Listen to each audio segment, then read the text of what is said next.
Hello students, आप लोग कैसे हैं? आशा है अच्छे होंगे और पढ़ाई भी अच्छी तरह से कर रहे होंगे। हम लोग हिंदी साहित्य के इतिहास में आदिकाल में पढ़ रहे थे। आज हम लोग पढ़ेंगे इसके अंतर्गत आने वाला नाथ साहित्य। नाथ साहित्य यानी कि नाथों द्वारा लिखा गया साहित्य। नाथ थे कौन? नाथ जो शब्द है वो दो शब्दों से बना हुआ है, ना और था। ना का मतलब होता है अनादि रूप, यानी कि जो ऐसा स्वरूप जो क्या चीज हो, अनादिकाल से चला आ रहा हो। और इसलिए अनादि शिव को ये नाथ अपना क्या मानते हैं? अनादि शिव को क्या मानते हैं? यानी कि आदिनाथ मानते हैं। और था का मतलब होता है भुवन त्रय में स्थापित होना। भुवन त्रय में स्थापित होना। त्रय का मतलब होता है तीनों, यानी कि जो अनादि रूप तीनों लोकों में, तीन लोक मानते हैं ना हिंदी में, यानी कि जो भारतीय वो दर्शन है उसमें तीन लोक माने जाते हैं, आकाश लोक, पृथ्वी लोक और पाताल लोक। तो तीन लोकों में जो स्थापित हो उसी को हम नाथ बोलते हैं। यानी जो तीनों लोकों में प्राप्त होता हो, मिलता हो, वो नाथ है, यानी अर्थात शिव। ये किस पंथ से संबंधित थे? ये बौद्धों की वज्रयान शाखा से संबंधित थे और ये वाम मार्ग का अनुसरण करते थे। सिद्धों, इनकी जो उत्पत्ति हुई है, नाथों की उत्पत्ति जो हुई है वो सिद्धों की प्रतिक्रिया स्वरूप हुई है। यानी सिद्धों ने जो कुल मिलाकर के उनका जो सिद्धांत थे वो असामाजिक थे, तो उन्हीं में जो कमियां थी उनको दूर करने के लिए उनकी प्रतिक्रिया रूप में इसका जो है इसकी उत्पत्ति हुई थी, नाथों की उत्पत्ति हुई थी। इसमें आदिनाथ माने जाते हैं शिव, और जो आदि गुरु हैं गोरखनाथ। इसमें गुरु परंपरा क्या चीज की जाती है? बहुत ही महत्व रखती है।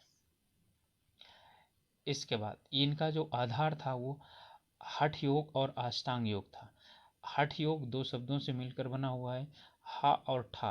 तो हा सूर्य से संबंधित है, जो इंगला नाड़ी को संबंधित करता है, और ठा चंद्र से संबंधित है, जो पिंगला नाड़ी को संबंधित करता है।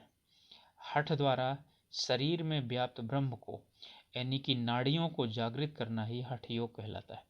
जो हठ योग है वह ये होता है कि हठ का मतलब होता है किसी भी चीज़ के लिए क्या चीज़ करना, रुक जाना, और जब तक वो प्राप्त ना हो तब तक बिना प्राप्त किए किसी भी तरीके से चाहे जितने दुख सहना पड़े और उसे क्या चीज़ करना है, एकत्र करना है। तो सूर्य और चंद्र को एकत्र करना ही क्या चीज़ है, उस गुणों को एकाकार कर देना हठ योग कहलाता है।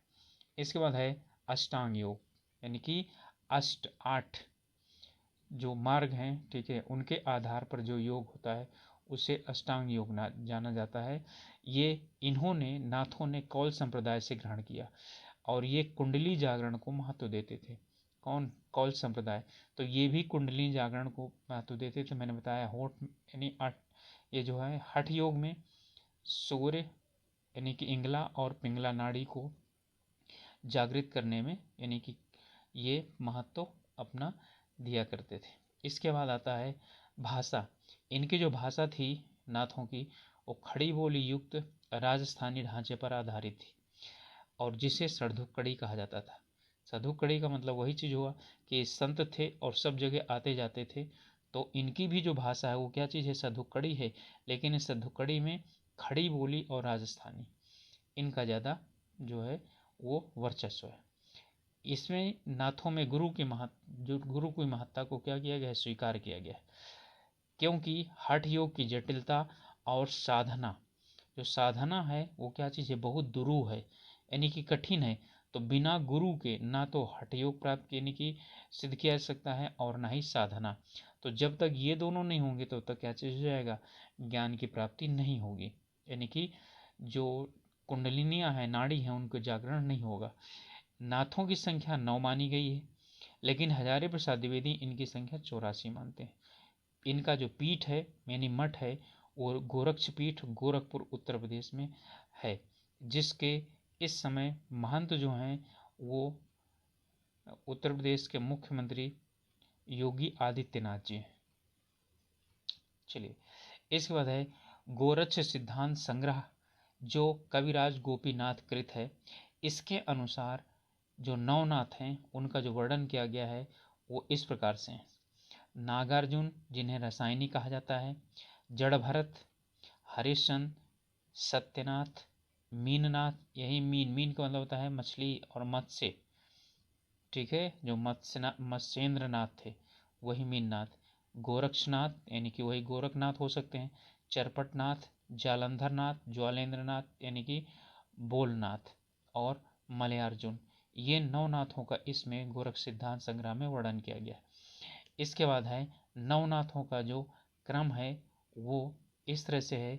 आदिनाथ, उसके बाद आते हैं मत्स्येंद्रनाथ जो गोरखनाथ के गुरु थे, फिर आते हैं गोरखनाथ, फिर चरपटनाथ, फिर गाहिणीनाथ, फिर ज्वालेंद्रनाथ, फिर चौरंगीनाथ, फिर भारतीय हरिनाथ, फिर आता है गोपी चंद्रनाथ का जो यानी कि क्रम। चलिए, अब हम पढ़ेंगे कि जो ये नाथ जो संप्रदाय के लोग थे उनमें ऐसे कुछ थे जो साहित्य रचना भी लिखते थे और उनका योगदान हिंदी साहित्य के लिए बहुत ही महत्वपूर्ण रहा। तो उन साहित्यकारों के प्रमुख को हम पढ़ेंगे। कुछ हैं जिनकी रचनाएं मिलती हैं तो उनके विषय में पढ़ेंगे। पहले हैं मत्स्येंद्रनाथ, इन्हें मच्छंदरनाथ या मीननाथ भी कहा जाता है। इसका सबका मतलब होता है मछली।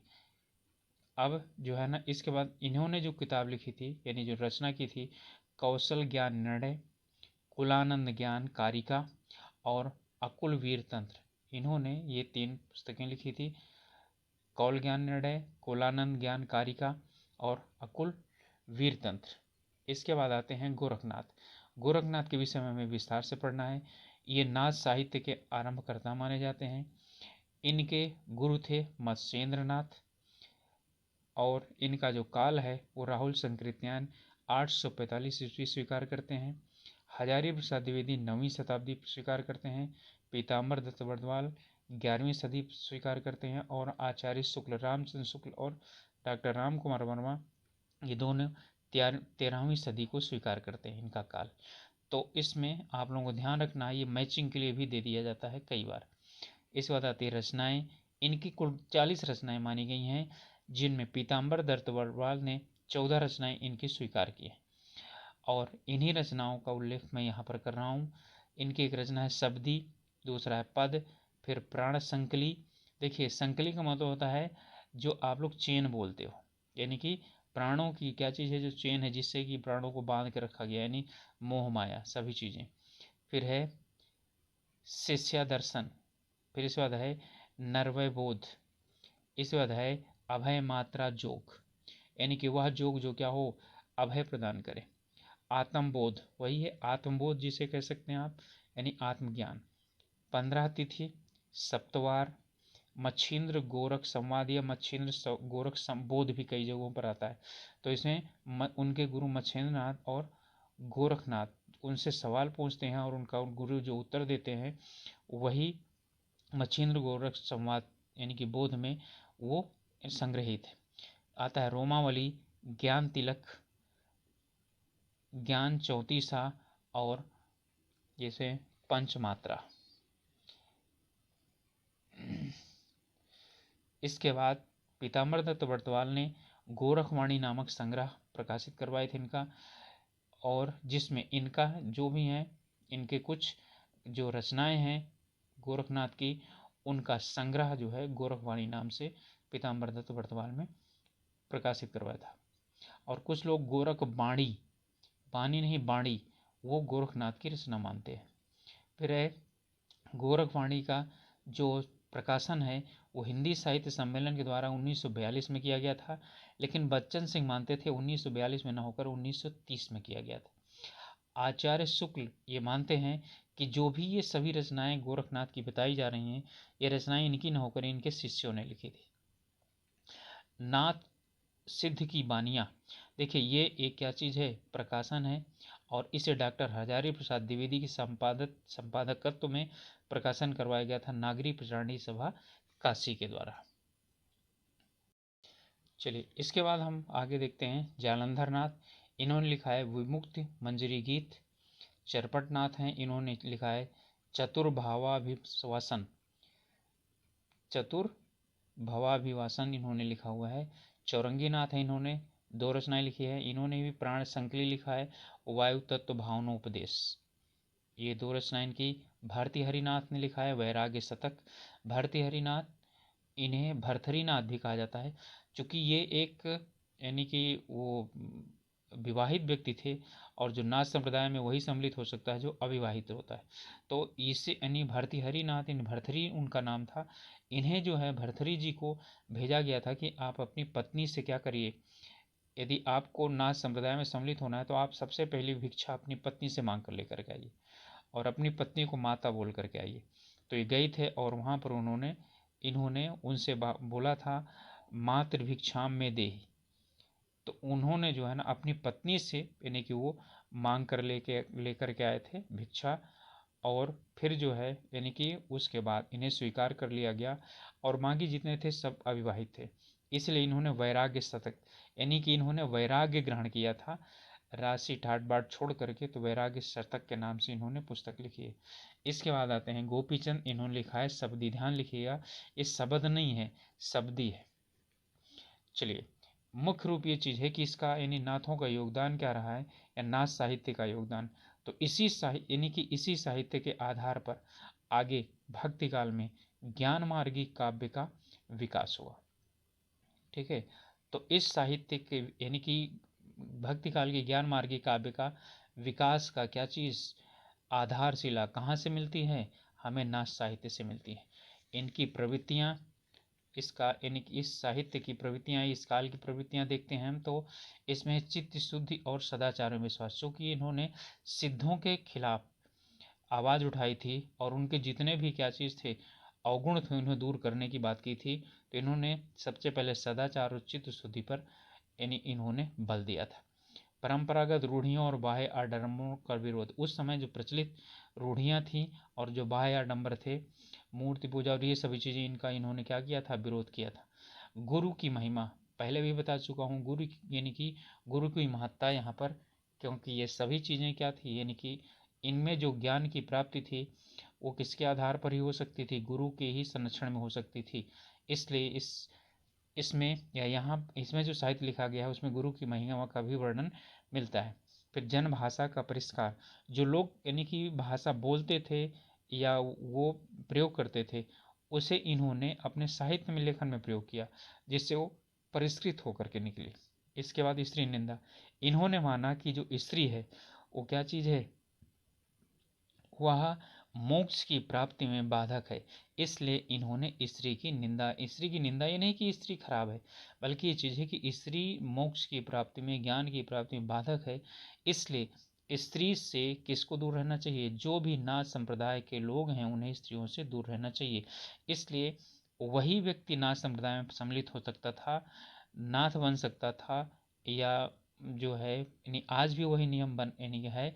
जैसे योगी आदित्यनाथ जी हैं, तो इन्होंने क्या चीज़ किया है, शादी नहीं किया है, तो यानी कि बिना अविवाहित, जो भी अविवाहित होते हैं वही नाथ संप्रदाय में सम्मिलित हो सकते हैं। और अभी आगे मैं बताऊंगा आगे यानी कि क्यों जो है ऐसा इन्होंने कहा है।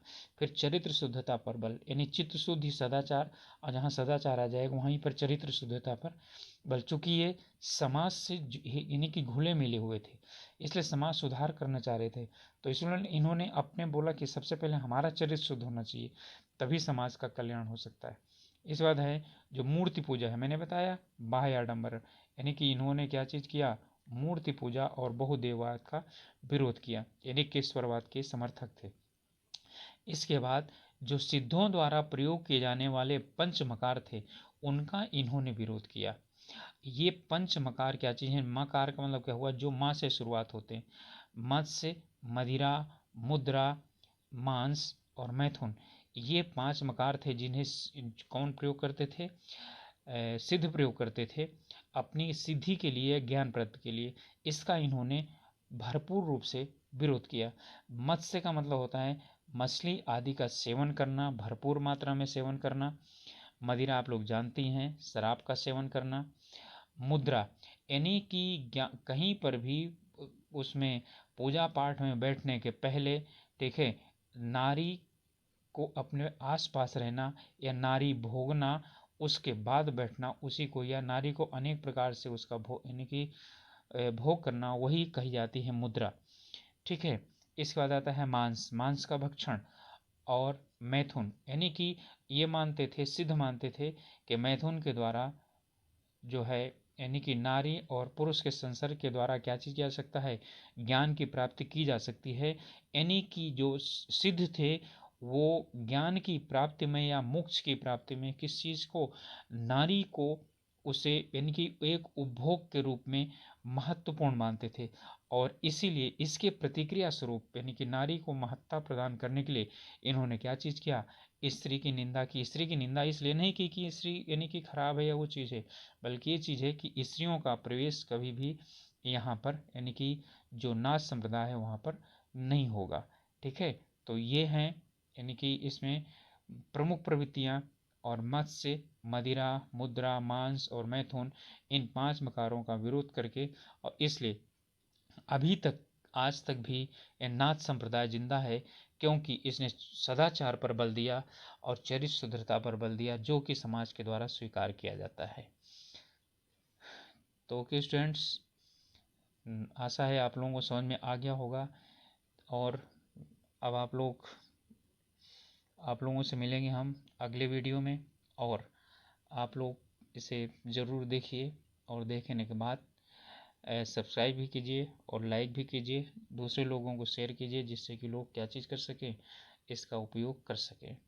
ओके, बेस्ट ऑफ लक, मिलते हैं अगले वीडियो में।